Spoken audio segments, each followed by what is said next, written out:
지금부터 이화 학술원에서 진행하는 오후의 담론과 커피 한 잔, 일곱째 잔, 김치수 이화 학술원 석좌 교수님의 나의 문학적 편력 강연을 시작하겠습니다. 저는 사회를 맡은 이화 학술원 사무국장 김미연입니다. 2000년도에 출간된 김치수 깊이 읽기라는 김치수 선생님의 비평에 대한 그 본격 연구서에는 다음과 같은 언급이 있습니다. 그래서 김치수의 비평은 작가에게 보내는 격려이고 독자에게 건네는 위안의 메시지다. 그의 문체는 곁에 앉은 사람에게 이야기를 하는 듯하다. 그의 다감한 목소리를 들으며 나른한 인식에 젖는 독자는 그러나 그의 텍스트의 세밀한 흐름들까지 속속들이 짚어나가는 것을 문득 깨닫고 놀라게 된다. 그의 섬세함은 작가에게 두려움을 자아내고 그의 자상함은 독자에게 글 읽기의 열정을 불러일으킨다. 지금 방금 읽어드린 이 언급이 김치수 선생님 비평세계의 본질을 잘 함축하고 있다고 생각됩니다. 오늘 이 시간은 김치수 선생님의 문학적 편력 그 자체를 텍스트로 담아서 그 세밀함과 섬세함 그리고 자상함을 선생님의 육성으로 직접 확인해 볼 수 있는 시간이 될 것 같습니다. 먼저 김치수 선생님에 대해서 간략하게 소개를 드리자면 김치수 선생님께서는 서울대에서 석사를 하셨고요. 프랑스 프로방스 대학원에서 박사학위를 받으셨습니다. 그리고 부산대학교 한국외국어대학교를 거쳐서 1979년부터 정년 퇴임하신 2006년까지 이화여대 불문과 교수로 재직하셨고요. 이대 학부 주간, 이화여대 기호학연구소 소장, 인문과학대 학장, 통번역대학원 원장, 한국기호학회 회장, 한국불어불문학회 회장, 세계기호학회 집행위원, 한국문화예술위원회 위원 등을 역임하셨습니다. 저서는 그냥 너무 많아서 대표적인 몇 개를 열거를 해봤고요.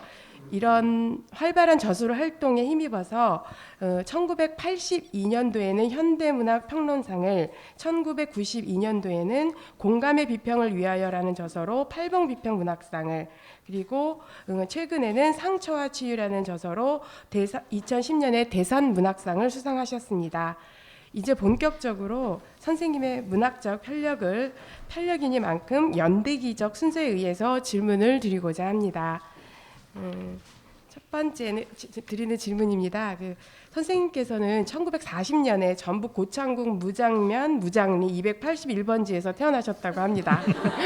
그래서 제가 읽은 책에 의하면 고창 출신인 거하고 무장 무장출신인 거하고 너무 다르다. 막 이러면서 그걸 알아보시는 분에 대해서 되게 막 고마워하시고 되게 뿌듯하셨다는 제가 그 글을 읽은 기억이 있는데요. 그 무장에서 초등학교와 중학교 시절을 보내셨던데요.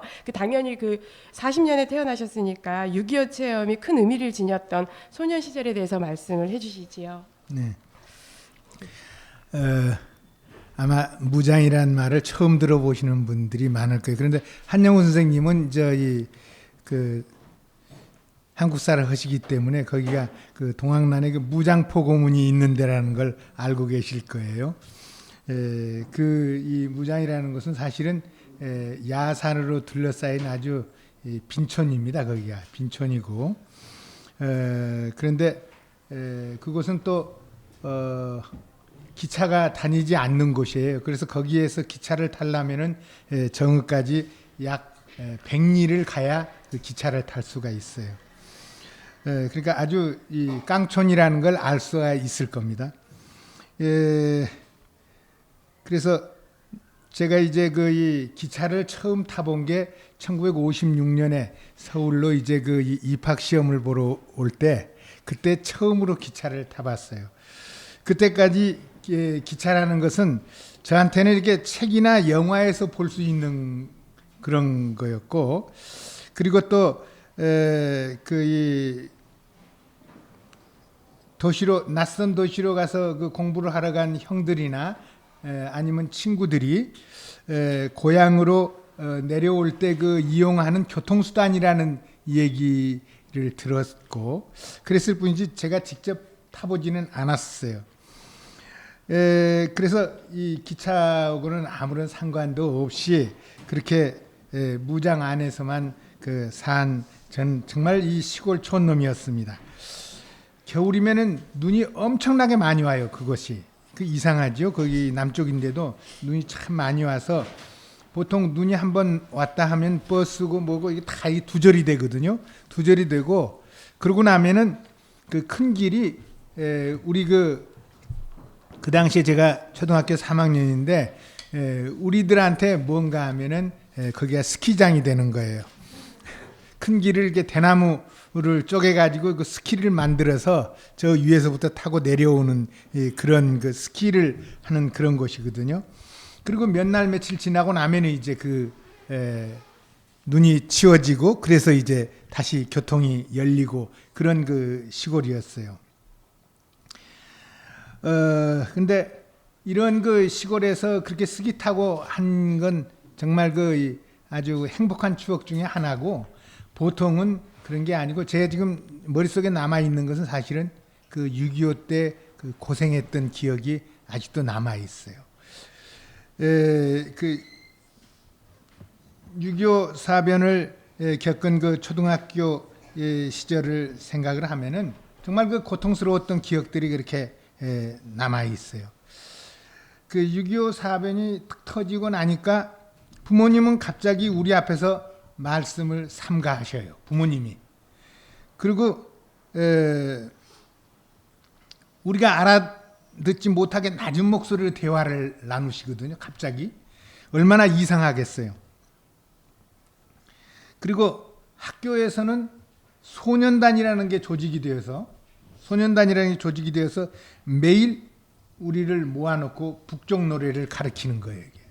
북쪽 노래를 가르치고 그리고 밤새도록 학습을 시켰어요.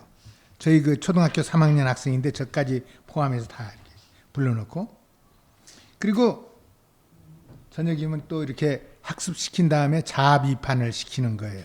우리가 뭘 아는지 자아비판.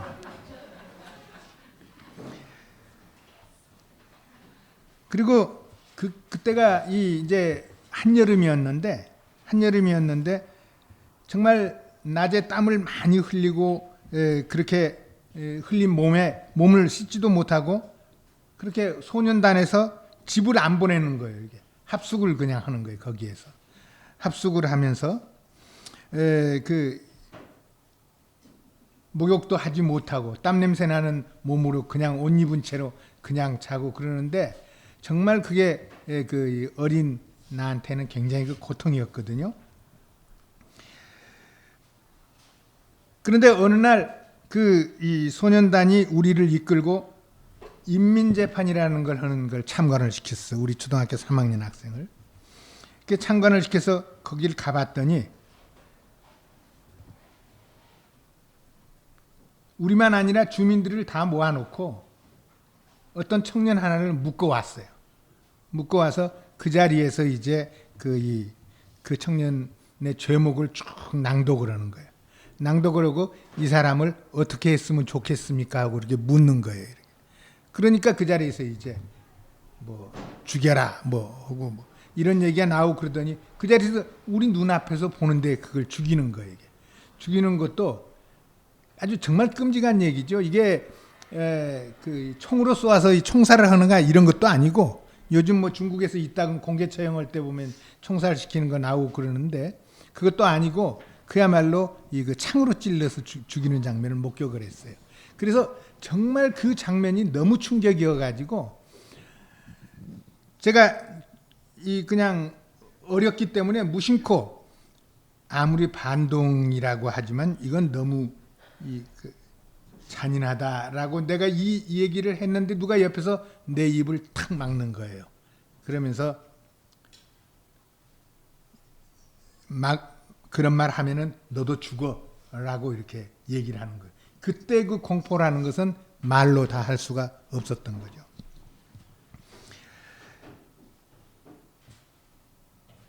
그런 일이 있고 난 뒤에는 이런 그 충격과 이때 그 입은 상처는 정말 어떻게 얘기할 수가 없어요, 이게. 그 후에 이제 계속 남아 있는데, 그 다음 날 보면은 무슨 얘기가 떠도는가 하면 누구 집이 숙청당했다. 그러면 그 집이 없어진 거예요. 뭐 누구 집이 있었는데 이런 걸 이제 그 체험을 했어요. 그런 소문이 퍼지고 이제 그래서 이제 그 공포에 그야말로 인공지하를 그 보냈는데 나중에 국군과 경찰이 이제 왔거든요. 와서 그 시골에 어떻게 그렇게 됐는지 모르겠는데 그 와서 이제 수복이 될 무렵이 되니까 그 면 인민위원회에서 주민들을 전부 소개를 시켰어요. 그 사람들이 오니까 나가라고. 그래서 그 어린 제가 이제 그 소개시키는데 또 따라서 이제 어머니 아버지 쫓아서 또 이 저 동생들 데리고 같이 이렇게 그 밀려 나갔죠. 그렇게 나가서 거의 한 달 가까이를 그야말로 여기저기 그 추위에 그 겨울이었는데 끌려다녔어요. 끌려다니다가 결국은 이제 그 이 군경이 이제 공격을 해 오니까 국군하고 경찰이 경쟁하니까 빨치산들이 이제 그 공산주의자들이 도망을 갔거든요. 도망을 가는 바람에 우리가 이제 그 소재지로 다시 들어올 수가 있었어요. 그래서 이제 그 들어와서 있는데 그 다음에는 패날 줄 알았는데 그게 아니에요. 밤이면은 빨치산들이 이따금 그 면 소재지를 습격을 해 오는 거예요. 이게. 그러면 자다가 이제 갑자기 또 이렇게 그 총소리가 들려요. 그 밤새도록 공포에 떨다가 그 다음 날 이제 학교를 가느라고 학교 가는 길에 이제 나가서 학교를 가는 길에 보면은 길가에 시체들이 이렇게 질비하게 있었어요. 내가 가장 최근에 낸 그 이 평론집이 제목이 상처와 치유라는 제목을 썼는데 그거는 사실은 그 어린 시절의 그 상처가 너무나 이렇게 깊게 남아 있어서 그것을 썼던 거죠. 그런데 또 이 전쟁이 이제 그러고 나서 빨치산 이제 뭐 토벌이 되고 뭐 이런 식으로 해가지고 좀 조용해졌거든요. 이제 그 저희가 조용해지고 나니까 그 다음에는 뭐가 하느냐면 흉년이 들었어요. 기근이 들었어요. 여러분들은 그 이 아마 지금 흉년이 어떤 건지 모를 거예요. 그 시절에 우리나라에는 말하자면 보릿고개라는 게 있었어요. 보릿고개가 원래 흉년이 안 들어도 보릿고개가 있었거든요. 그게. 그래 보릿고개가 말하자면은 그 농민들이 제일 살기가 어려운 때가 그 보릿고개입니다. 그런데 흉년이 들고 나니까 너무나 그게 그 심해서 학교에 왔는데 친구들이 얼굴이 이렇게 퉁퉁 부어 있어요. 이렇게 얼굴이 부어 있어요. 그 얼굴이 부어 있는 친구들 얘기를 들으면은 그게 못 먹어서 그렇다는 거예요. 그게 못 먹어서 그거를 이제 부항이 든다고 그러는데 얼굴이 부어 있고 그러다가 그 다음에 어느 날 보면 그 친구가 안 나왔어요. 어떻게 됐냐 하면은 그 친구 죽었다고 이렇게 얘기를 하는 거예요. 그러니까 그 6.25 때의 그 추억은 정말 아주 어떻게 말로 할 수 없이 아주 그 힘들고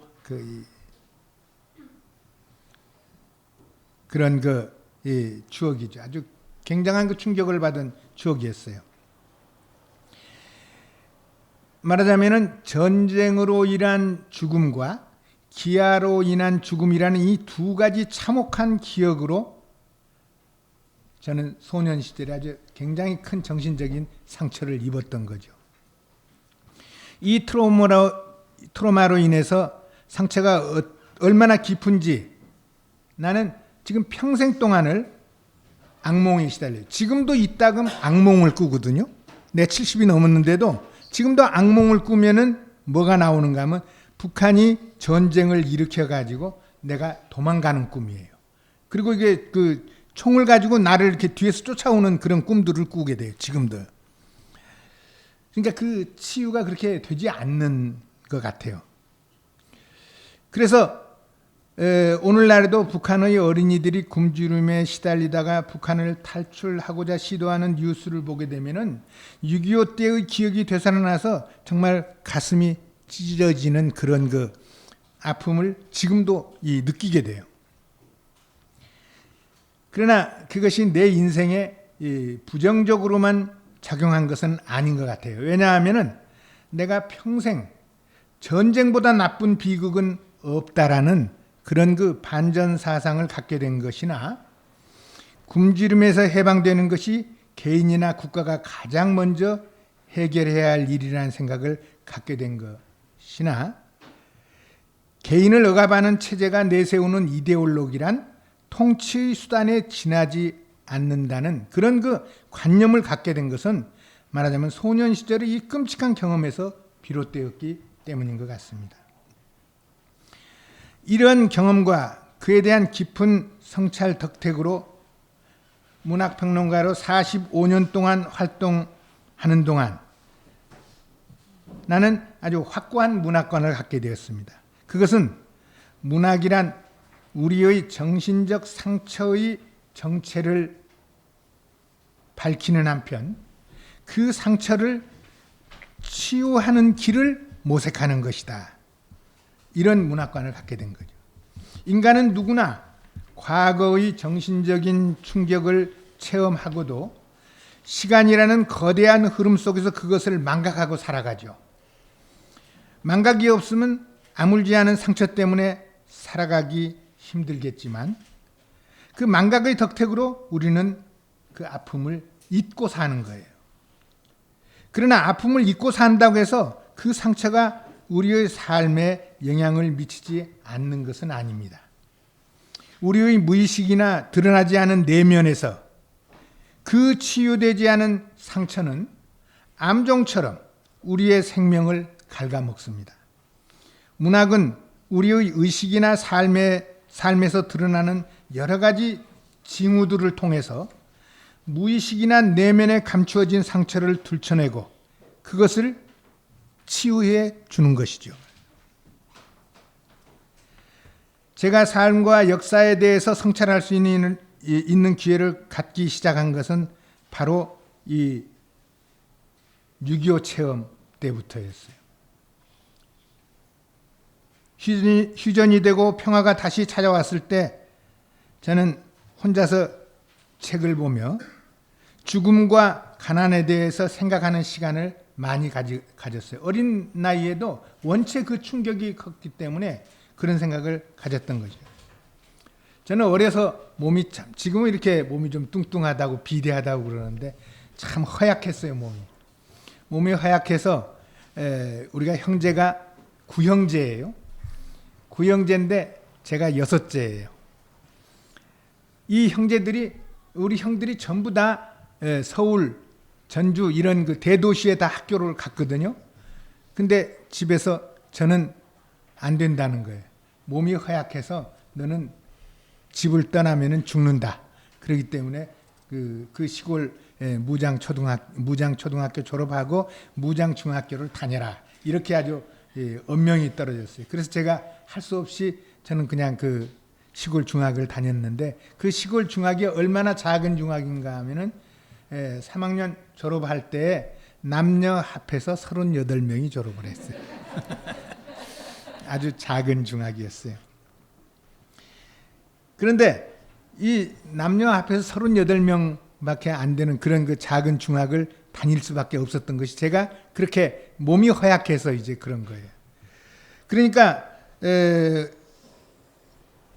요즘은 제가 아주 운동도 많이 하고 건강을 유지하기 위해서 노력을 많이 해요. 그런데 그때는 몸이 허약하니까 자연히 잔병 치레를 자주 하고, 그러니까 운동이나 뛰어노는 걸 아주 굉장히 싫어했어요. 그때 그 싫어하고, 또 귀는 또 중이염을 오래 알아가지고 수영 이런 거 일체 못했어요. 물가에만 들어가면 이제 큰일 나는 걸로 되어 있었기 때문에. 그래서 여름방학 같은 때에도 이따금 그 초등학교에 이제 가면은, 초등학교에 가면 아주 운동장이 넓게 있고 이 한쪽으로 이제 작은 동산이 있어요. 그 동산에 가면은 동산에는 큰 느티나무가 있었어요.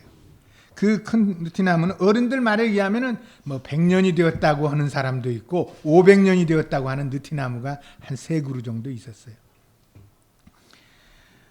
그 느티나무는 5월 단오절이나 가을 운동회 때 보면은 그 느티나무에 그네를 매 가지고 그 이제 그네 타는 그 시합을 하는 거예요. 이게. 그러면은 상급반 학생들이 거기에서 그네 타는 모습을 보고 있으면은 정말로 우리의 그 꿈을 그렇게 높이는 것 같은 그런 느낌이 들 정도로 나무 높이 맨 꼭대기까지 올라가는 게 그네로 이렇게. 느티나무 꼭대기와 거의 수평이 되도록 올라가는 상급생의 힘찬 비상은 허약한 나한테 선망의 대상이 아닐 수가 없었어요.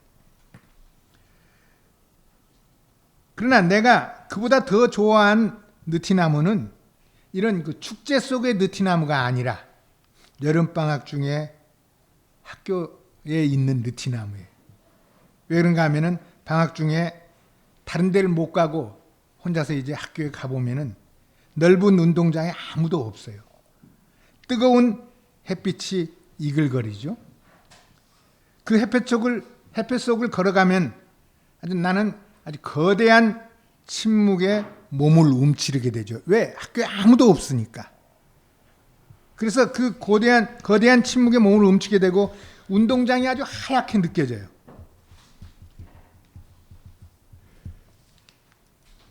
그래서 그 순간을 가로질러서 이렇게 운동장을 가로질러서 느티나무에 가서 이제 느티나무에 기대 앉으면은 정말 그 동산이기 때문에 시원한 바람이 이렇게 느티나무 밑에 그 시원한 바람이 아주 대단해요. 그래서 거기에 혼자 기대 앉고 있으면은 마치 느티나무가 나를 이렇게 붙들어 주는 것 같은 그런 느낌을 갖게 됐어요. 늘 안도감에 사로잡혔어요. 그런데 그렇게 마음을 턱 놓는 순간에 갑자기 매미의 울음소리가 마치 방음장치를 제거한 교향악단의 연주처럼 갑자기 확 하고 들려요. 그전에도 다 들렸겠죠. 매미가 울었겠죠. 그런데 안 들리다가 이렇게 어느 순간에 갑자기 들리는 거예요. 엄청나게 그 귀를 찢는 듯한 그런 매미의 울음소리가 들리는데 그 많은 매미를 품고 있는 느티나무는 내한테 너는 혼자가 아니다라고 이렇게 말하는 것 같았어요. 나는 느티나무에 기대에 앉아서 가져간 책을 읽기도 하고 거기서 낮잠을 자기도 하고 혼자서 이렇게 즐기는 시간을 가졌었어요.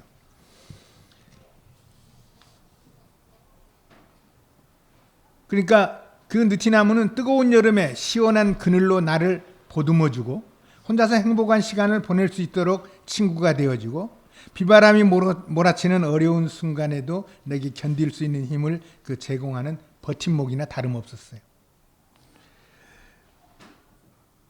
내가 초등학교 시절을 생각하면 어김없이 내 머리에 떠오르는 것은 그 느티나무들이에요. 그것은 역사의 경랑 속에서 온갖 풍상을 겪으면서도 흔들리지 않고 의젓하게 버티고 서서 우리를 지탱해 줌으로써 내 삶의 자존심, 내 삶의 자부심의 근원인 것 같은 그런 느낌이 늘 가지고 있었던 거죠. 그 초등학교를 졸업하고 제가 또 이제 거기 중학교를 다닐 때였어요. 중학교까지 얘기를 해도 되겠죠? 네. 중학교 3학년이 됐는데 그 남자가 모두 한 20명 정도 되고 여자가 한 18명 정도 됐는데 고등학교가 없는 중학이거든요. 그러니까 고등학교를 가려면 어디를 가야 되는 거예요. 근데 어느 날 우리 선친께서 이제 좀 자수성가한 분이고 이제 그런 분인데 저한테 묻는 거예요. 야, 너 이제 중학교 3년까지 했으면 벌써 9년을 학교를 다녔다.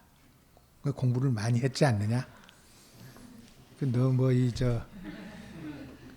어디 고등학교 갈 생각하지 말고 몸도 허약한데 여기에서 내가 짓는 이 농사나 이제 네가 이제 가업을 받아서 농사나 좀 지어보면 어떠냐?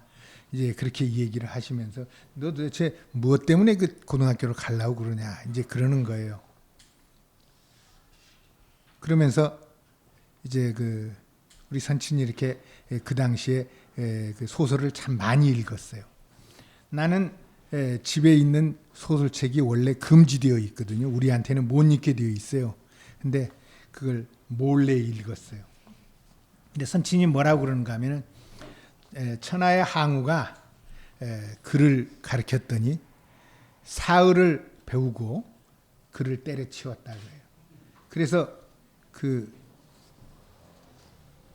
항우의 그 부친이 뭐라고 물었는가 하면 너 이놈 한번 남자가 배우기 시작했으면 끝을 내고 배워야지 왜 글 배우는 걸 그만뒀느냐 이렇게 얘기했다는 거예요.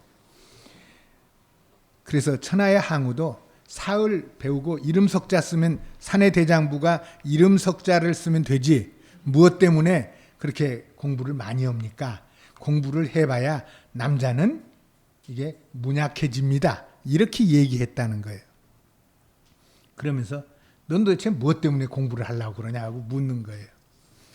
그래서 제가 벌써 그 몰래 읽은 게 다 있거든요. 그러니까 대답을 했죠. 뭐라고 그러는가 하면 그래 천하장사 항우가 그래서 그 비리비리한 유방한테 완전히 망해가지고 나중엔 자살하지 않아요? 그게 왜 그런가 하면 항우가 공부를 안 해가지고 부하들 그 얘기도 들을 줄도 모르고 뭘 타협을 할 줄을 몰라서 그랬다. 이렇게 얘기를 했어요. 그러니까 그 한고조한테 당한 건 완전히 공부하지 않은 덕 그것 때문에 그랬다고 이제 이유를 툭 댔어요. 그랬더니 아무 말씀도 안 하세요. 안 하고는 그 다음 날로 뭐 서울에 이제 그때 우리 형이 살고 있었는데 서울 가신다고 서울 가셨어요. 그리고 사흘 후에 오셨는데 날 불러놓고 뭐란가 했다 여기 있다 하면서 내미는 게 뭐냐 입학원서예요. 절대로 그 입학원서를 내밀면서 이게 우리나라에서 최고로 좋은 학교다 그렇게 얘기를 하면서 이 최고로 좋은 학교니까 네가 입학시험에 붙으면은 다니고 떨어지면은 농사짓고 그렇게 해라 하고 이거 학교 가서 써가지고 가라는 거예요. 그 보니까 그러면서 하시는 얘기가 이 학교가 왜 최고로 좋은 학교냐 인천 김성수 선생이 세운 학교이기 때문에 최고로 좋은 학교다.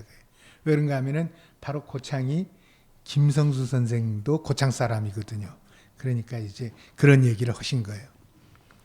그래서 제가 그때 이제 바로 그 원서를 들고 이제 그 서울로 이렇게 올 수가 있었어요. 서울로 올 수가 있었는데 그걸 가만히 생각을 하면은 그때 나를 살려준 게 바로 문학이었구나 이런 생각을 하는 거예요. 이게 문학이 아무 쪽에도 이렇게 써먹는 게 없는데 그때 나를 이렇게 우연한 기회에 나를 살려준 거예요. 내가 그걸 안 읽었더라면 그 대답을 못 했겠죠. 그래서 이제 그 고등학교를 서울로 오게 됐던 거죠. 예. 예, 이제 드디어 고등학교 시절입니다. 예. 이제 서울에 이제 말씀하셨듯이 이제 서울에 올라오셔가지고 고등학교 다니시면서 되게 문화 충격이 크셨을 것 같습니다. 그래서 특히 제가 아는 바를 고3 때 국어 선생님께서 그 고전 문학 연구의 대가이시고 서강대 국문과에 계셨던 김열규 선생님이셨더라고요. 그래서 왜 근데 국문학이 아니라 불문학을 전공하게 되셨는지도 궁금하고 고등학교 때부터 이미 작고하신 그 문학 평론계의 어떤 전설이라고 할 수 있는 분인데 김현 선생님하고 친하셨더라고요. 그때 이야기 좀 해주시죠, 선생님. 네.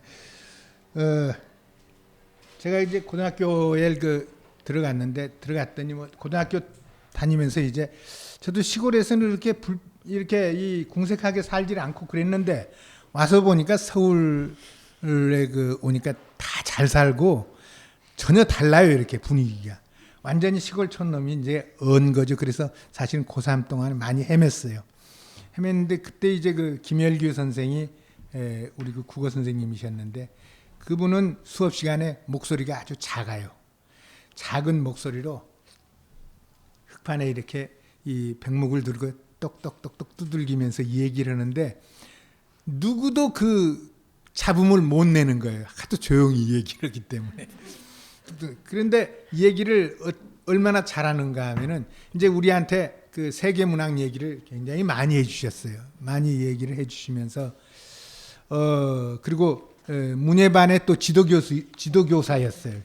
근데 제가 이제 문예반에 들어가고 그래서 이제 그 수업을 듣는데 그때 57년에 알베르 까뮤가 그 노벨 문학상을 받았어요. 그래서 우리는 그때 이제 알베르 까뮤가 노벨 문학상을 받았기 때문에 이방인을 찾아가지고 그걸 이제 또 읽느라고 아주 난리를 쳤죠. 고등학교 학생들인데 우리나라가 이방인이 상당히 빨리 번역이 됐습니다. 왜 그러는가 하면은 6.25 사변 때 부산 피난 시절에 불문학자인 이휘영 교수가 부산 피난 시절에 그걸 번역을 하셨어요. 그래서 책으로 나왔거든요. 그러니까 그게 신약문고 비슷하게해서 나왔는데 옛날 분들은 알아요. 요즘 사람들은 신약문고가 뭔지 모르지만은 하여튼 그 문고판으로 그게 나왔어요. 그래서 그걸 찾아서 읽고 이제 뭐 다들 대단한, 왜냐하면 하면 이방인은 진짜로 이방인이었거든요. 그게 세상에 보지 못하던 인물이잖아요. 엄마가 죽었다고 그래 놓고 나서 그 다음에 이제 바로 또 이 자기 애인하고 해수욕으로 다니고 뭐 이런 거 아주 그리고 뭐 햇빛 때문에 뭐 이 총을 쏴서 사람도 죽이고 정말 이방인이거든요. 근데 그런 그 이방인을 읽고 이제 우리가 그 노벨상 받은 거에 대해서 이 굉장한 사람이구나 이제 이런 생각만 하고 있는데 이 선생님은 김열교 선생님은 뭐라고 한가 하면 까미도 훌륭한 작가지만은 그러나 앙드레 말로에 비하면은 까미는 애기다 그거예요.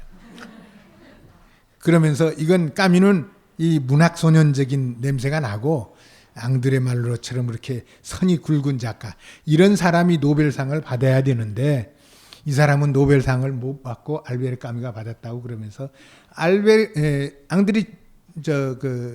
말로 얘기를 그렇게 아주 엄청나게 하는 거예요. 그게 또 이제 앙드레 말로 작품은 그 당시에는 번역된 게 없었어요. 그러니까 찾아다녔죠, 이제. 그랬는데 어느 날 이 선생님이 이제 문예반에서 저한테 묻는 거예요. 넌 그래서 뭘 할 거냐? 그래서 국문과 하려고 그런다고 그랬더니 국문과? 문학을 하고 싶으면 국문과 가지 말고 불문과를 가라는 거예요. 이분은 당신은 그 국문과 선생이신데, 근데 원래 그 김열규 선생님은 서울대학 국문과에서 아주 전설적인 인물이에요. 또 그분이 왜 그런가 하면 5개 국어를 아주 하고 그래서 국문과 선생으로서는 아주 예외적인 존재였어요. 굉장한 분이었거든요. 그런데 이제 그분이 서울대학 국문과 교수가 못 되고 서강대학 국문과 교수가 됐지 나중에는. 근데 그분이 저한테 그러는 거예요. 그러면서 문학을 하려면은 일단 불문학을 해라. 그리고 국문학은 그 다음에 해도 된다. 이러는 거예요. 그래서 사실은 제가 이 국문과를 가고 싶었는데 그냥 그 선생님의 저거를 할 수 없이 불문과를 간 거예요. 불문과를 가서 결국 불문학을 공부를 하는 동안에 내가 그래도 이 불문학으로 끝낼 게 아니라 국문학에 공부를 해야겠구나 해서 이제 그래서 사실은 이제 불문과를 갔지만 문학평론을 하게 된 게 바로 그런 연유가 있었던 거죠. 네. 김현 선생님 얘기는 약간 대답을 안 하셨지만 지금 바로 이어지는 질문에 나오니까요. 묶어서 한번 다시 짚어주시면 좋겠습니다. 서울대 김현 선생님 얘기를 또 할게요. 어떻게 만났는지는. 불문과를 간다 이렇게 결정을 했는데 그 당시에 입학시험에는 불문과 가려면은 불어를 선택할 수도 있고 선택하지 않을 수도 있었어요. 근데 어차피 가려면 불어를 배워야 되지 않겠어요. 그래서 어떻게 했는가 하면은 그 당시에 충무로에 CEF라고 해가지고 불란서 이 말을 가르치는 센터가 있었어요. 그 센터가 지금의 그 알리앙스의 전신이에요, 그게. 그리고 그 알리앙스의 전신을 누가 만들었는가 하면은 서울대학 불문과에 계시는 이휘영 선생님께서 그걸 만드셨어요. 번역하셨던. 네. 이휘영 선생님이 그걸 만드시고 그리고 거기에 강사진은 다들 그 쟁쟁한 그 제자들인데 나중에 다 교수들 된 분들이 강사진이었어요. 그래서 할 수 없이 입학시험을 석 달 남겨놓고 불어 학원을 다니기 시작한 거예요. 하여튼 불어로 시험을 봐야겠다 해가지고 석 달 동안, 물론 석 달 공부했으니까 뭐 입학 시험에서 좋은 성적은 아니었을 거예요. 그래도 하여튼 그 공부를 하러 이제 갔더니 거기에 누가 이 도수 아주 굉장히 높은 안경을 끼고 이렇게 탁 앉아 있는데 보니까 아주 앳돼 보이고 그래요. 그래서 저 학생이 여기 온 걸 보니 저 학생도 불문과 갈라나 보다 생각을 했죠. 그리고 서로 그냥 그 강의 들으면 불어 수업 들으면서 서로 눈인사할 정도밖에 아니었어요. 그런데 입학 시험장에 딱 갔더니 그 사람하고 나하고 같은 장소에서 시험을 본 거예요. 같은 장소에서. 그러니까 서로 이제 거기에서 시험 보면서 이제 인사를 나누게 되고, 그리고 이제 뭐 불문학 그 얘기를 하는데, 그 당시에 불문학계에서는 사실은 그 우리가 굉장히 그 문학책으로서 아주 다들 읽은 책이 있는데, 그게 뭔가 하면은 김분구 교수가 쓴 불문학 산고라는 책이에요. 그 불문학 산고가 앙드레 마를로, 생텍슈페리, 앙드레 지드 요런 그 작가들에 관한 이야기였어요. 그래서 우리가 그걸 다 읽었거든요. 그런데 이 친구는 뭐 나보다 훨씬 많이 하는 거예요. 거기서 고등학생인데 이제 입학 시험 보러 온 학생인데 저 친구는 나보다 시험을 더 잘 볼 것 같다 이런 생각을 했죠. 그래서 하여튼 시험을 봤는데 또 한 친구가 있었는데 그 친구는 시험에서 떨어졌어요. 같이 거기서 공부한 친구가. 근데 왜 시험에서 떨어졌느냐? 이 친구는 수학을 빵점을 맞았대요. 사실은 그 친구가 진짜 불문과도 와야 될 친구가 있었는데 그 친구는 수학을 빵점 맞아서 그냥 떨어지고, 그리고 나하고 이제 김현 씨하고 둘이만 들어가게 됐죠. 그러니까 둘이서 자연히 시험을 같이 보고 학원에 같이 다닌 기억 때문에 가까이 지냈죠. 그래서 대학에서 이제 이렇게 만나게 됐던 거예요. 네. 대학교 시절이십니다. 그래서 서울대학교 들어오셔서 이제 근데 사실은 들어오시자마자 거의 4.19하고 5.16을 경험하시면서 그 아까 앙드레 말로 얘기도 하셨지만 문학과 사회에 관해서 되게 고민을 많이 하셨을 것 같습니다. 그리고 대학 재학 중에 이미 불문과 동기생이셨던 아까 말씀하셨던 김현 선생님도 계시지만 그 소설가 김승옥 그분들하고 동인지 산문 시대를 벌써 만드셨고요.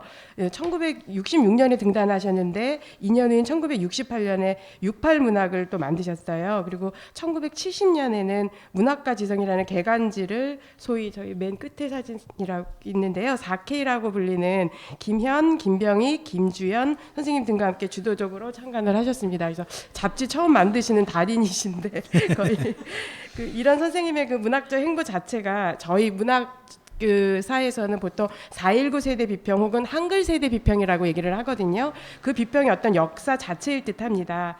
이전 비평들과 확연히 달라서 어떤 문학 비평의 새 역사를 여셨다고도 감히 말씀드릴 수가 있는데요. 그 당시 선생님이 어떤 잡지를 만드셨을 때 어떤 문학관이라든지 비평관에 대해서 좀 말씀해 주시지요. 사실 우리가 대학 들어가서 지낸 그 과정이 아주 독특한 체험을 하게 됐죠. 어떻게 보면은 행운이고 어떻게 보면은 그게 우리로 하여금 말하자면 새로운 의식을 갖게 한 건데, 1960년에 우리가 4.19를 맞이하는 거예요. 대학 들어간 지 얼마 되지 않았는데 4.19를 맞고, 그래서 그 이듬해 5.16 군사 쿠데타를 또 당하는 거예요. 이 두 가지를 겪으면서 사실은 우리가 한국의 지식인, 문학인이 무엇을 해야 할 것인지에 대해서 생각을 하게 됐어요. 이 역사의 어떤 그 모멘텀이었거든요. 그런 생각을 하게 된 거예요.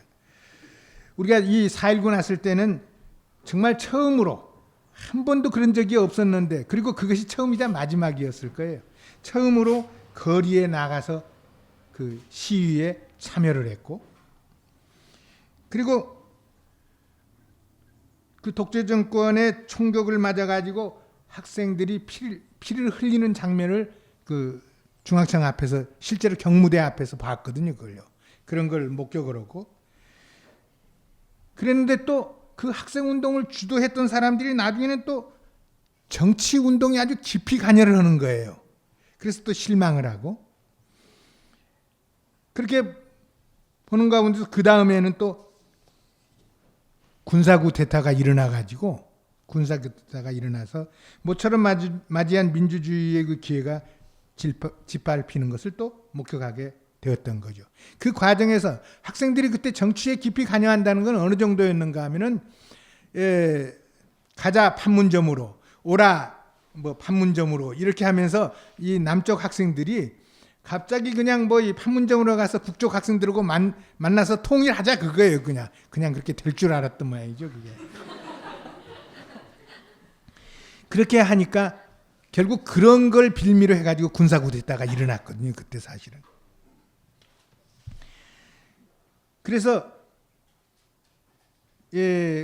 아주 굉장히 곤혹스러운 상황에 빠졌던 거죠. 이게 그 친구들이 또 이 정치에 관여하는데 뭐 욕만 할 수도 없고 그렇다고 또 거기에 그렇다고 해서 동조해서 따라다닐 수도 없고 굉장히 어려움을 겪었어요. 그런데 1962년 봄에 그 불문과 동기생인 그 김승욱과 김현이 제안을 해가지고 동인지를 만들자는 그런 제안을 했어요. 그 당시만 해도 나는 아직 문단에 나오기 전이었어요. 그런데 김승옥은 그의 1월 1일 한국일보 신춘문예에 생명연습이라는 작품으로 문단에 등단을 했어요. 그리고 그의 3월에 김현은 나르시스 실론이라는 제목으로 자유문학의 또 신인 평론상에 당선이 됐어요. 그 두 사람은 다 기성문인이 됐고 나는 아직 그 기성문이 아니라 문학 청년이라는 말을 문청으로 그냥 있었죠. 그래가지고 이제 같이 그 산문시대라는 이제 동인지를 하나 해보자 이런 얘기를 했는데 사실 그 사람들이 그 동인지를 하자는 데는 이유가 있었죠. 갓 문단에 나왔기 때문에 이게 발표할 지면이 없는 거예요. 누가 이 지면을 안 줘요. 이게 아주 보수적이 돼가지고. 그리고 문단이 그 시절만 해도 자유문학, 무슨 현대문학 이렇게 한 두 군데의 그 문학지역고 그 다음에 사상계 이렇게 있었는데 사상계는 사상계 출신에게만 지면을 제공하고 있고 현대문학은 현대문학 출신만 제공하고 있고 자유문학은 자유문학만 제공하니까 이게 그 별로 지면이 안 나는 거예요. 그러니까 이 두 사람이 그거보다는 이 기성의 그 문단의 그 여러 가지 그 관행을 좀 깨면서 우리가 좀 문학 운동을 하자. 그러면서 동인지를 내보자고 한 게 산문시대라는 동인지였어요. 그러면서 그 산문시대의 동인지를 또 그 최아림이라는 시인이 그때 그 당시에 목포에 있었는데 김현이 이제 그 최아림이라는 시인을 알게 돼가지고 이 사람까지 끌어들여서 같이 이제 하자고 그래서 시작을 했어요. 시작을 했는데 그 동인지 제목을 뭐로 할 거냐 그랬더니 이 김현 씨는 그걸 갖다가 질주라고 하자. 질주 좀 멋있잖아요. 젊은 시절에. 그러니까 이제 벌써 질주라고 이렇게 그 얘기를 한 이유는 어디 있느냐?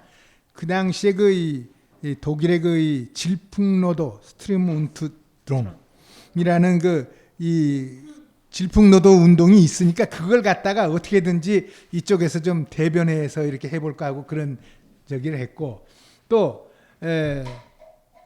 불란서에는 또 이 영화가 이게 그 누벨바그가 있었거든요. 이게 새로운 그 새물결이라는 그런 그 운동도 있고 또 이 영국에는 뭐 앵그리 제너레이션 그래가지고 그 젊은 그 작가들이 또 나오고 그러니까 이게 이 그런 걸 생각을 해서 질주 이렇게 했거든요. 그랬더니 김승옥이 뭐라 역시 작가들이 조금 그 앞서가는 게 있어요.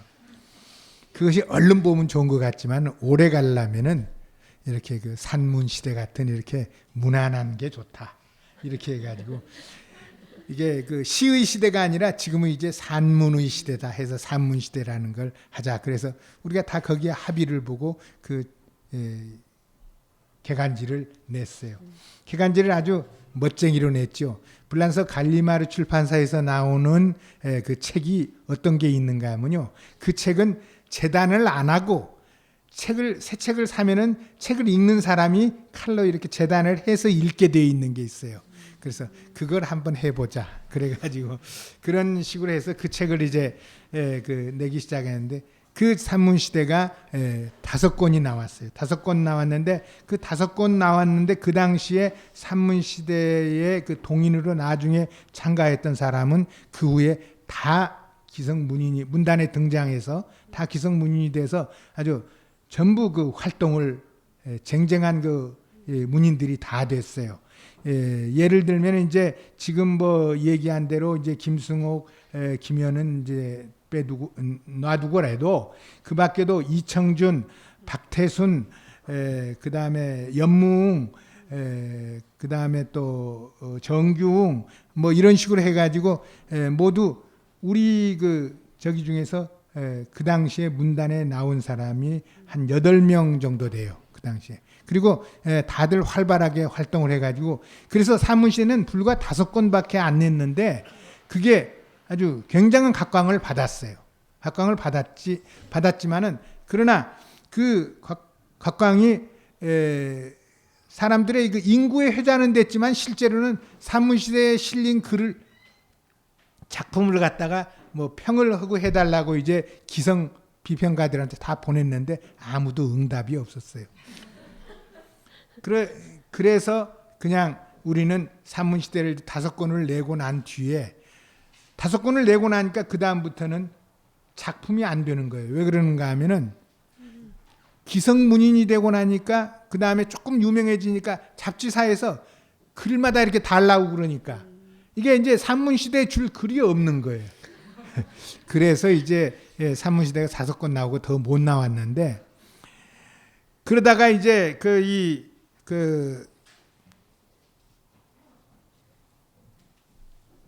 상황이 이제 갈수록 또 나빠졌죠. 갈수록 나빠진 게 이제 6.3 사태가 일어나고 그러면서 계속 그 정치적인 상황이 나빠지고 이제 이렇게 되면서 우리가 이제 계속 괴로워졌던 거예요. 이게 그 한일에 대한 반대하고 뭐 이렇게 나가고 이제 그러니까 굉장히 그 괴로운 시대를 이제 살기 시작한 거예요. 그렇게 했는데 그때 66년에 말하자면은 그 창작가 위평이라는 잡지가 만들어져요. 창작가 위평이라는 잡지가 만들어져서 그 창작가 위평이 말하자면 정치적인 그 사회적인 역할을 아주 굉장히 강조하면서 문학의 정치적 사회적 역할을 강조하면서 우리들에게 말하자면 일종의 숨통을 좀 틔워주었어요. 그런데 문제는 어디 있는가 하면은 그동안에 우리들의 이 정신적인 지도의 역할을 했던 사상계가 폐간이 된 거예요. 왜 폐간이 됐느냐? 그 사상계에 김지아가 오적이라는 시를 발표했거든요. 오적이라는 시를 발표하니까 이게 오적을 발표했다 해서 사상계를 폐간을 시켜버렸어요. 그리고 김지아는 이렇게 돼서 감옥에 들어가 버리고. 그런데 이걸 이제 그 군사 독재가 강화되니까 우리가 이제 이 절망감을 이제 어떻게 극복을 해야 되느냐. 이제 이런 생각을 굉장히 많이 했죠. 특히 문학적으로 절망 속에 빠져버리면은 문학적으로 절망 속에 빠져버리면 사실은 그 문학 작품이 좋은 작품이 안 나와요. 이게 끊임없는 도전 정신이 있어야 좋은 작품이 나오는데 이게 사상계가 그렇게 되고 또 김재하가 들어가 버리고 그리고 이제 창작가 위평이 66년에 창간이 돼서 우리의 숨통을 이제 겨우 틔워주긴 틔워주는데 근데 이게 이제 정치운동, 사회운동에 너무 집착을 하고 이념적인 문제 가지고 너무 많이 하다 보니까 어떤 문제가 생긴가 하면은 거기에 실리는 작품들이 문학 작품 중심으로 실리는 것이 아니라 거의 이 주장 중심으로 실리게 되는 거죠. 말하자면 그 이념적인 성격이 강한 작품만 실리는 거예요. 이게. 그런데 그 당시에 우리 생각으로는 뭐가 이 문제였는가 하면은 군사정권은 지금 이렇게 강화되고 있지만은 절대로 오래는 못 가는 거다. 우리가 역사적으로 볼 때 고려시대에 무신난 100년이 있었지만 결국은 무신난도 무너졌거든요. 그게 더 갈 수가 없다. 이게 100년이 못 갈 거다. 고려시대 때는 갔지만은 그러면서 우리가 그 군사정권이 무너진다고 그런 걸 생각한다면은 이 시대의 문학이 말하자면은 이념적인 거 외에는 하나도 없다면 이게 뭐가 되겠느냐.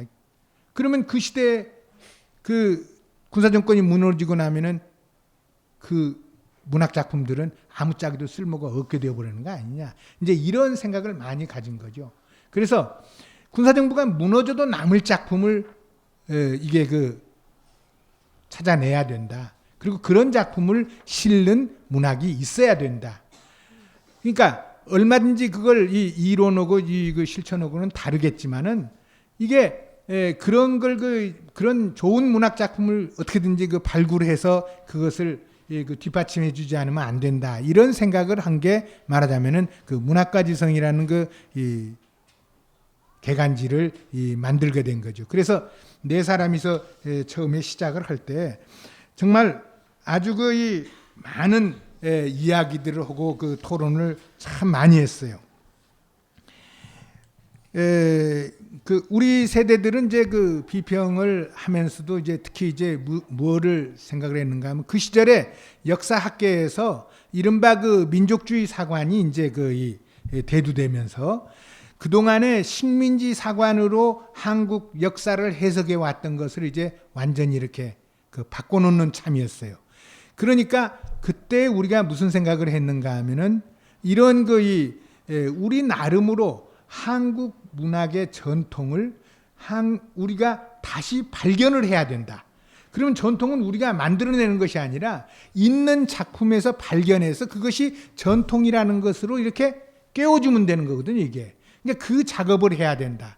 그러면은 문학 작품에서 좋은 작품이 어떤 것이 있는지를 알고 그것을 발굴하고 뭐가 좋은지를 얘기를 해서 그것이 한국 문학이라는 것을 얘기를 하자. 이제 이게 우리들의 말하자면 서로 이제 일치된 의견이었어요. 그러다 보니까 우리는 이제 그때부터 이제 그동안의 문학사에서 중요하게 취급되지 않은 작가들을 다시 발굴해내는 거예요, 이게. 그리고 새로운 문학 작품에 의미를 부여하고. 그래서 그때 우리가 처음으로 이제 다시 이렇게 대두를 시킨 게 뭔가 하면은 이상, 그 다음에 염상섭, 최만식, 최서해, 정지용, 김춘수, 김수영 이런 사람들의 문학 작품을 다시 부각시켰죠. 그 이전의 문학사들을 보면 대개 문단 활동을 활발하게 한 사람 중심으로 해놨어요. 이게 작품 중심으로 하질 않고. 그래서 우리가 이제 이런 사람들을 끌어낸 거죠. 말하자면은 그냥 계속해도 괜찮죠. 예. 그렇게 하고 이렇게 그러니까 기존 우리의 문학사 속에 들어있던 작가들과 작품들을 이제 끌어내서 우리가 다시 재조명을 하면서 동시에 또 뭘 했느냐? 우리와 4.19 세대의 작가와 시인들을 아주 집중적으로 분석하고 해석을 했어요. 동시대의 정신적인 어떤 동질성이 있을 걸로 아주 확신을 했던 거죠. 그리고 여기에는 틀림없이 새로운 감수성이 있을 거다. 그 새로운 감수성의 근원이 뭘까? 그렇게 생각을 하면서 말하자면은 그 이전 세대의 비평이 토픽 중심의 비평을 했다고 한다면은 4.19 세대의 비평은 주로 작가론과 작품론을 중심으로 논의를 전개했던 거죠. 이 4.19 세대의 비평은 이렇게 작가론과 작품론 중심으로 논의를 전개시켜 가지고 우리 세대의 공통점이 뭔가 하는 것을 찾은 거죠. 그게 뭔가 하면은 한글을 처음으로 배우고 그리고 한글로 사유하고 그리고 한글로 글을 쓰는 한글 세대가 우리가 최초의 한글 세대다 그러죠. 그 이전 세대들은 다 일본 시대 때 교육을 받았거든요. 그러니까 일본 말로 일단 문학도 일본 사람들이 다 이렇게 틀을 만들어 놓은 거예요. 이게 세계 문학은 이런 거다 해가지고 일본 사람들이 세계 문학 전집 다 한 걸 그거 일본 말로 된 걸 다 읽었던 거죠. 근데 이제 우리는 정말 이게 우리가 읽자, 우리 말로 된 것을 한글로 사유하고 한글로 표현하고 이런 걸 생각해 보자. 그리고 이것이 바로 공통점일 거다라고 생각을 했던 거죠. 그래서 우리가 스스로 말하자면은 한글 세대라는 것을 아주 자처했던 거죠. 이게 한글 세대라는 걸 자처하고 그러면서 문학의 모든 논의는 작가와 작품을 정확하게 읽고 이해하는 데서 출발해야 된다. 여기에 인식을 같이했던 거죠. 작가와 작품에 대한 정확한 이해 없이는 어떤 주의나 주장도 공허할 수밖에 없고 작가와 작품에 대한 평가가 소문이나 친분관계에 의해서 이루어질 때에는 제대로 된 작가와 작품에 대한 평가가 이루어질 수 없다는 것을 알았던 거죠. 그렇기 때문에 이 4.19 세대의 비평의 특징은 첫째는 작가는 작품론을 비평의 중심에 둔 데 있고 둘째는 좋지 않은 작품이라고 생각되는 작품, 옳지 않다고 생각되는 작품은 거론을 안 했어요. 될 수 있으면. 왜?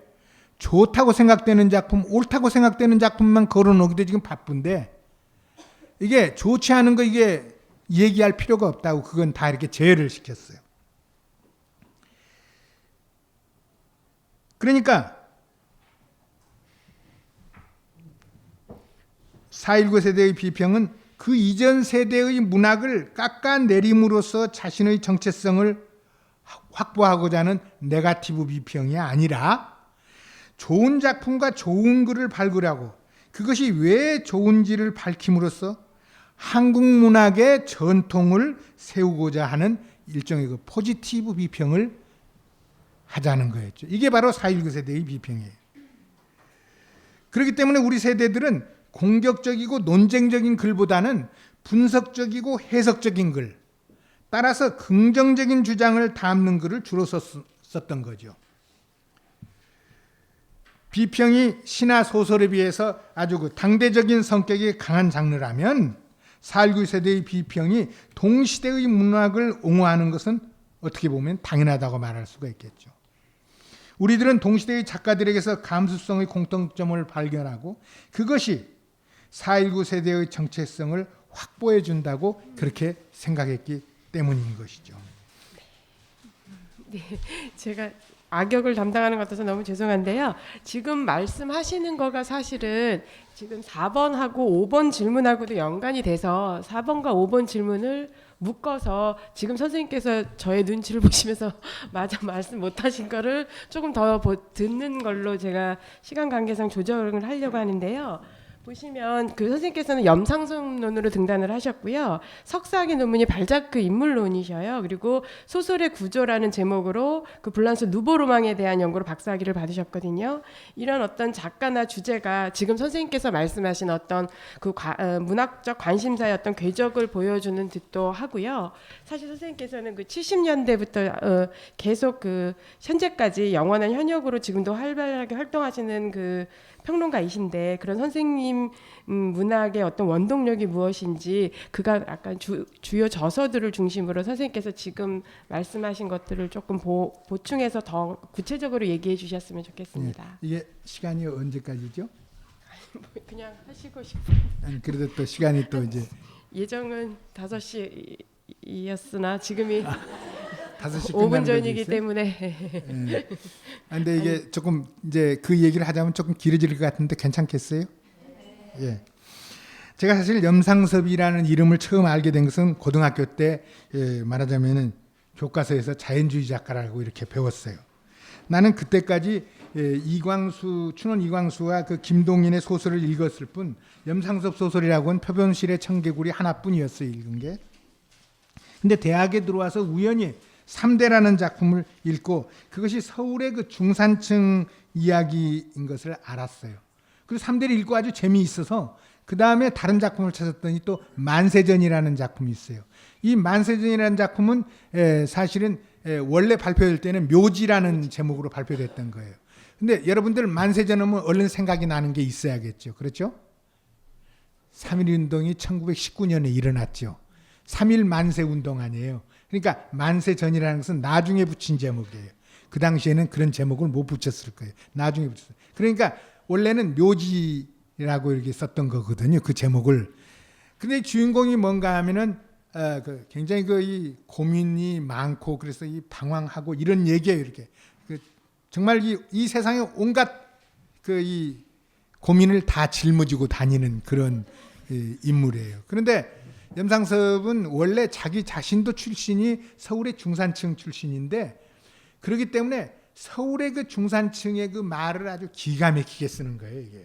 이게 염상섭의 소설을 보면은 서울 말이 뭔지 알 수가 있어요.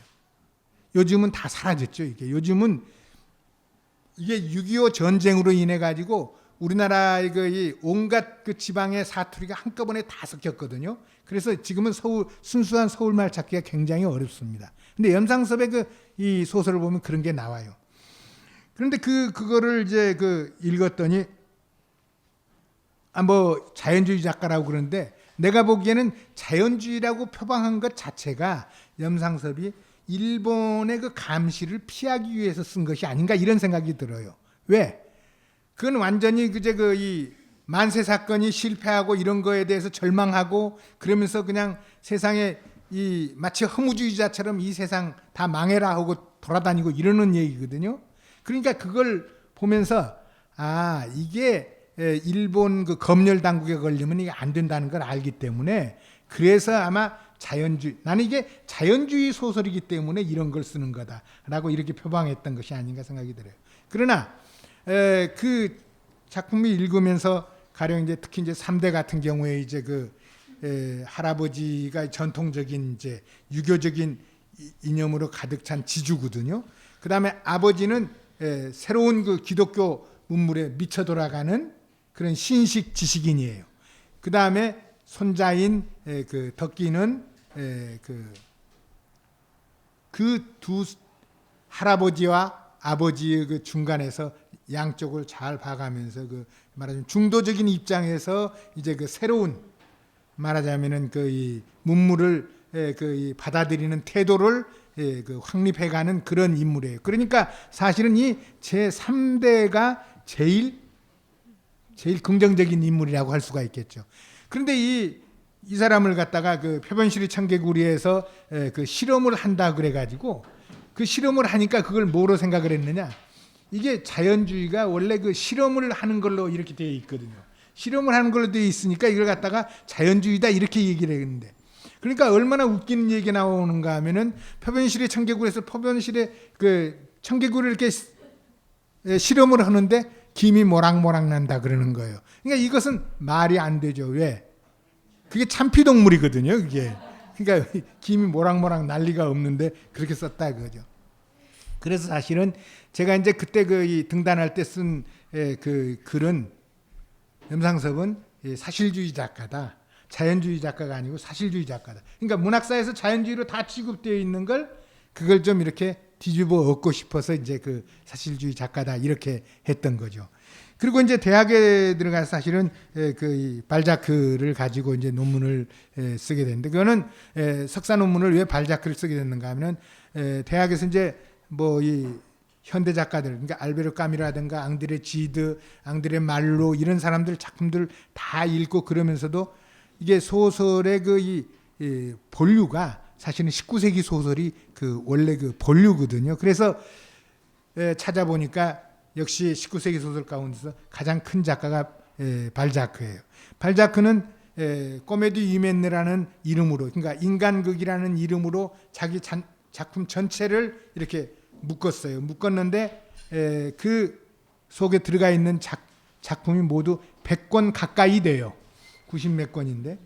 그런데 그 작품, 전체를 다 읽을 수는 없잖아요. 그래서 내가 이제 그때 읽을 수 있는 게 몇 권 있어서 그걸 읽었죠. 그게 이제 읽을 수 있었던 것이 이제 사라진 환상, 그다음에 고려 영감, 골짜기의 백합 뭐 이런 정도였어요. 근데 그걸 보면서 정말 이게 대단한 그 소설가라는 걸 알게 됐죠.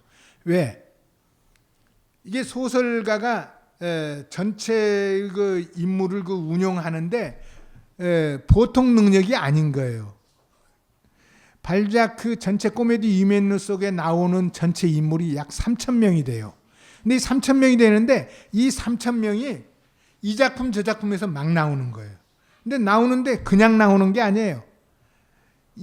다른 작품에서 이 작품에서 20대에 나오면 또 다른 작품에서 30대에 나오고 그 다음에 40대에 나오고 이게 돌아가면서 그 3,000명을 마음대로 우물락주물락 하는 거예요. 이게 참 놀라운 일이잖아요. 그래서 저게 어떻게 해서 저렇게 됐느냐 하고 이제 그걸 알아보려고 했더니 그 당시에 뭐 이 불란서에 이제 이 관상학, 골상학, 뭐 족상학, 뭐 수상학 이런 것들이 굉장히 발달했다는 거예요.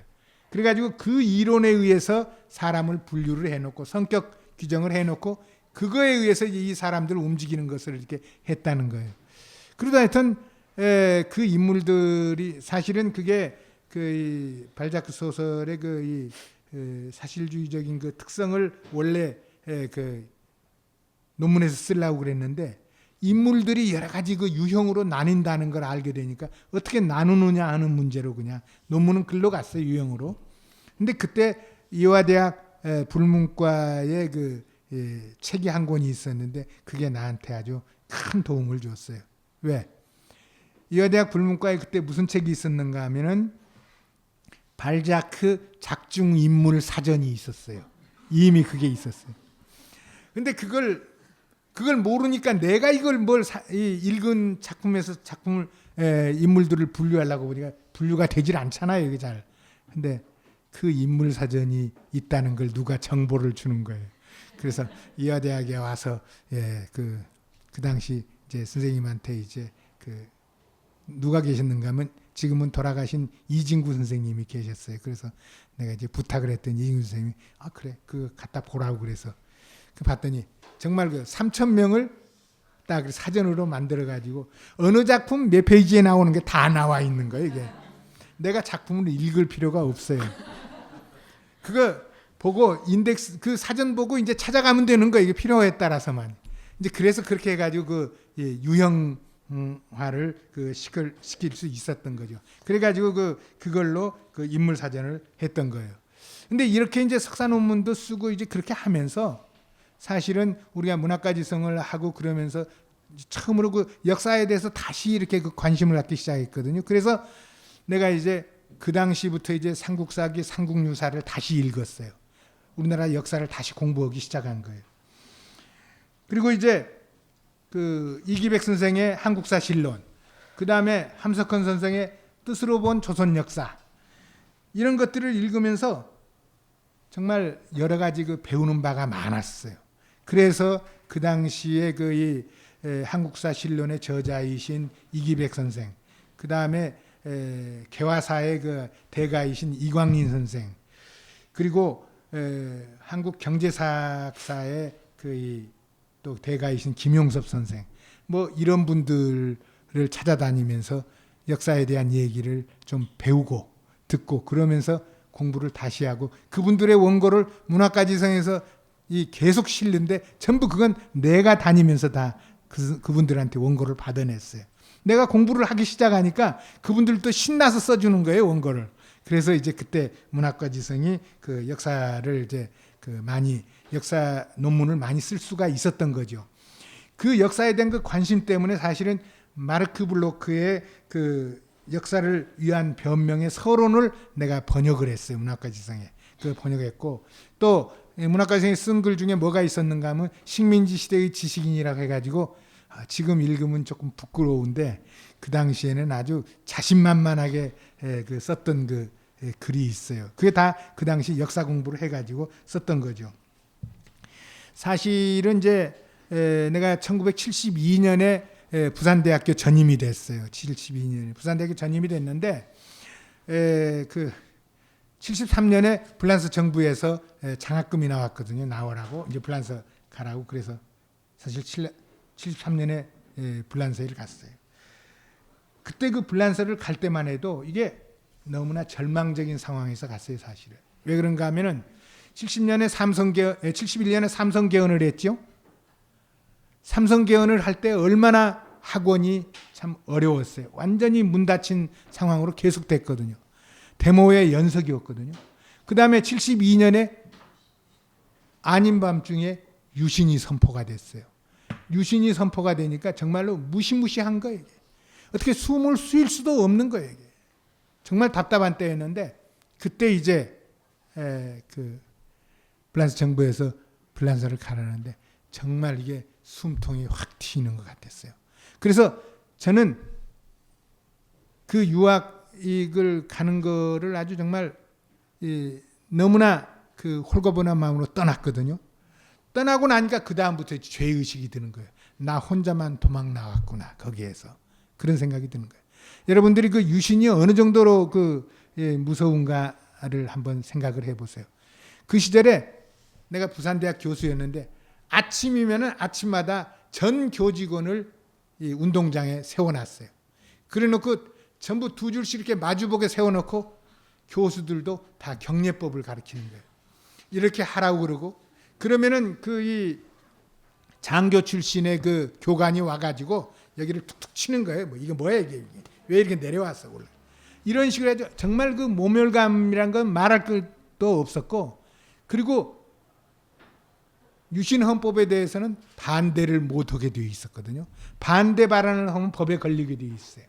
그러니까 이건 뭐 정말 답답한 때였는데 그래서 사실 불란서 가서 이제 그 가게 된 게 너무나 그게 이제 그 자유로운 분위기 속에서 내가 이게 자유를 획득한 기분으로 갔지만은 간 뒤에는 또 그 죄의식 속에 시달려야 됐어요. 그 죄의식 때문에 가서 책을 무지하게 읽었죠. 죄의식 때문에 책을 읽은 거예요.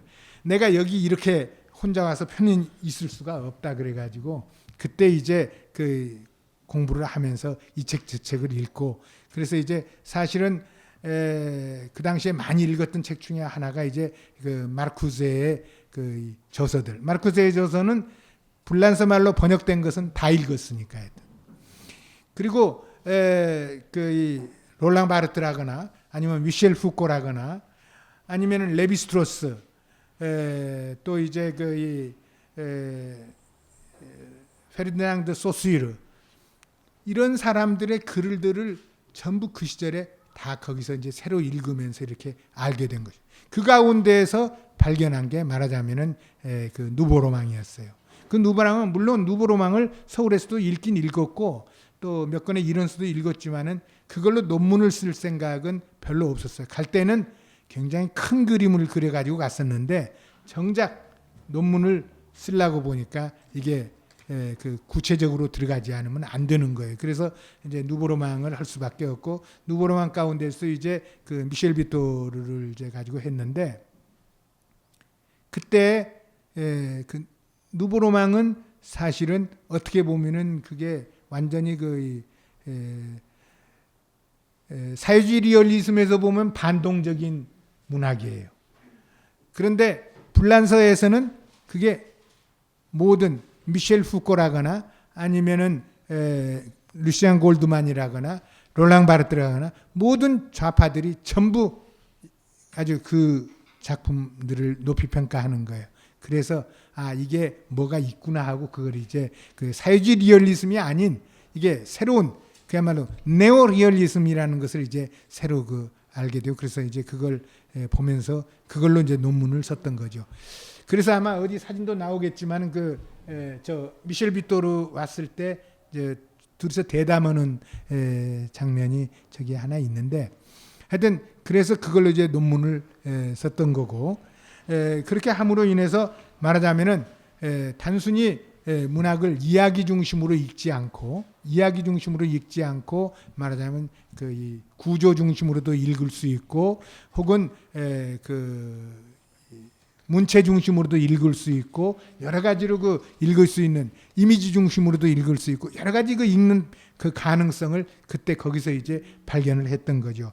이제 그렇게 함으로 인해 가지고 사실은 그 후에 이제 뭐 이 처음에 사실은 프랑스에서 돌아와 가지고 맨 처음에 낸 평론집 제목이 문학사회학을 위하여였어요. 그러니까 문학과 사회의 그 관계 가지고 주로 이제 논문을 썼던 거고, 그 다음에 낸 평론집이 문학과 비평의 구조라고 그래 가지고 좀 구조주의적인 그런 그 관점을 가지고 저기를 했고, 그 다음에 낸 게 이제 공감의 비평을 위하여 그래 가지고 좀 더 이제 그 뭐랄까 이 저 감성적인 그런 그 비평이었고, 이제 그 후에 이제 그 살면서 보니까 사실은 삶이 그렇게 이 대단한 것도 아니라는 것도 이제 조금 알게 되고, 그래서 그 다음에 나온 비평집 제목이 삶의 허상과 소설의 진실이다. 이제 이렇게 해가지고 이제 문학이 더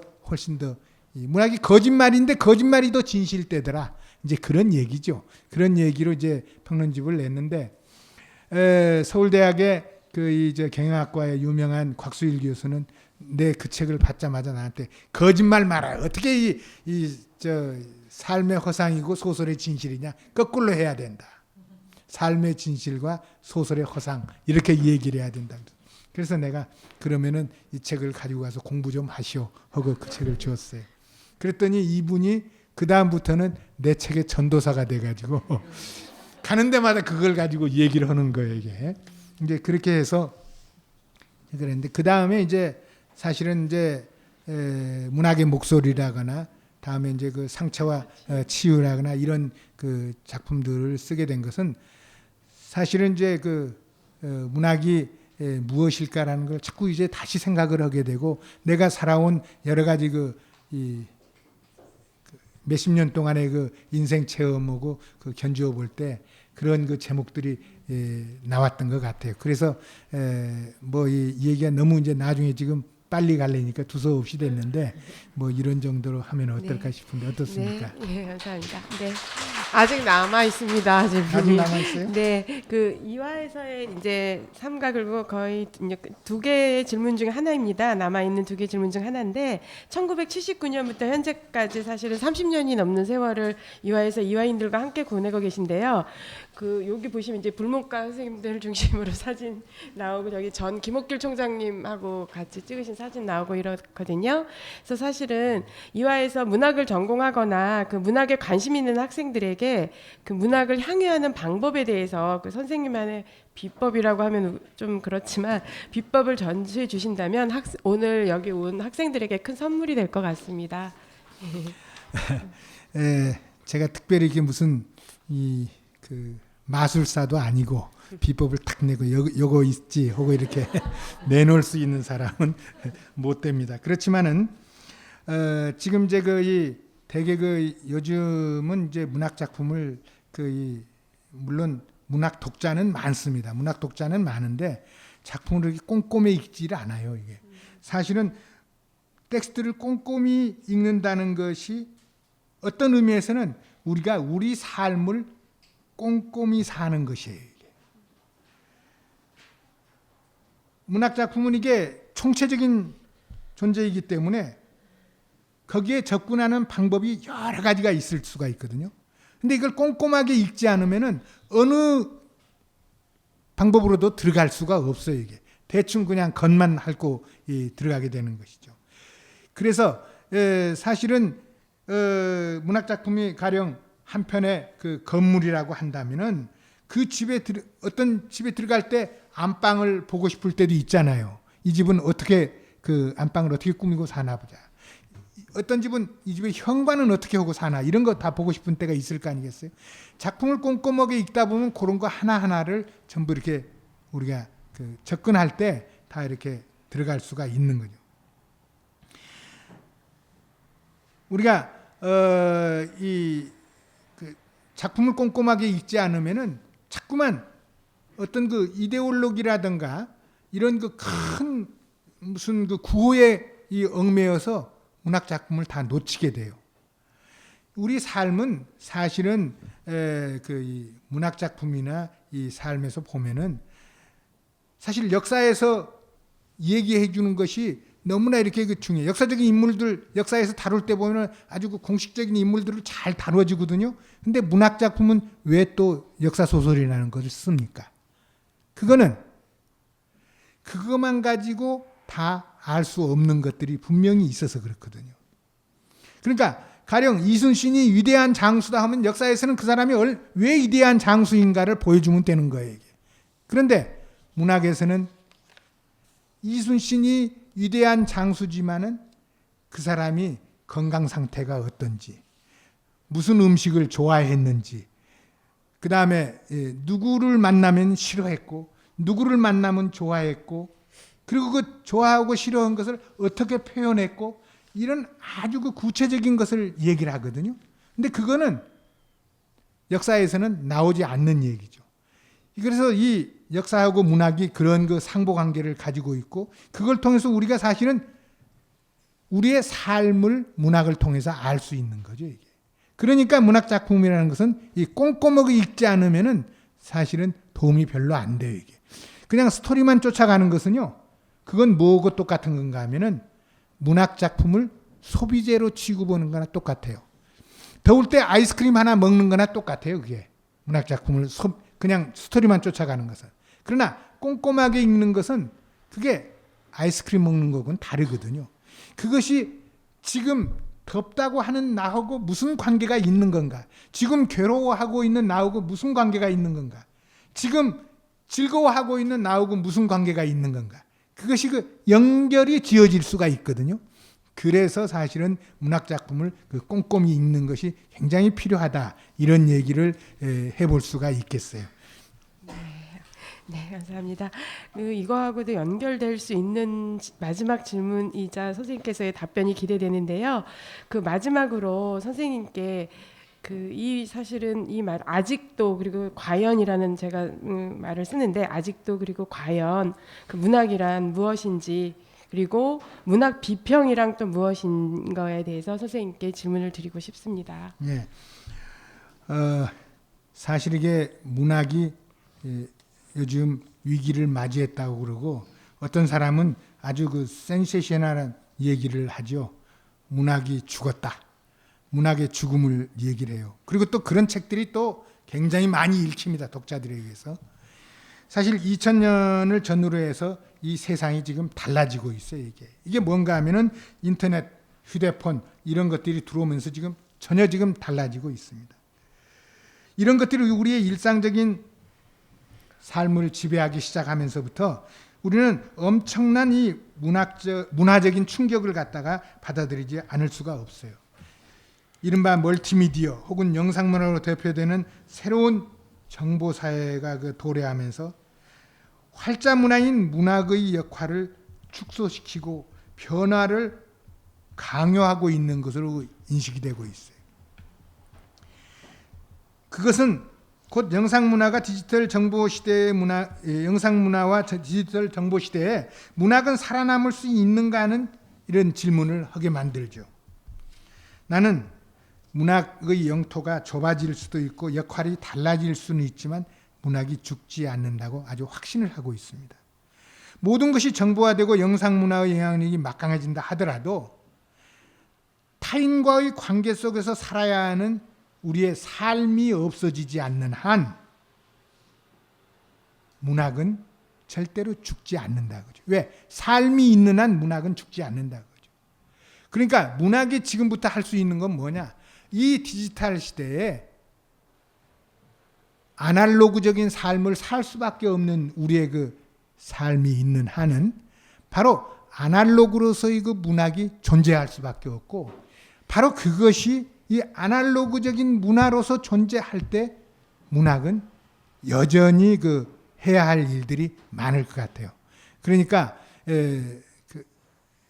흔히 얼른 혹하기 쉬운 문학의 죽음과 같은 이런 이 센세이셔널리즘에 너무 현혹되시지 말고 우리는 문학을 붙들고 있으면은 뭔가 먹을 게 생긴다. 이런 아주 확신을 갖는 게 좋을 것 같습니다. 오늘도 벌써 도너츠 드렸습니다. 바로 저희가 실천을 했습니다.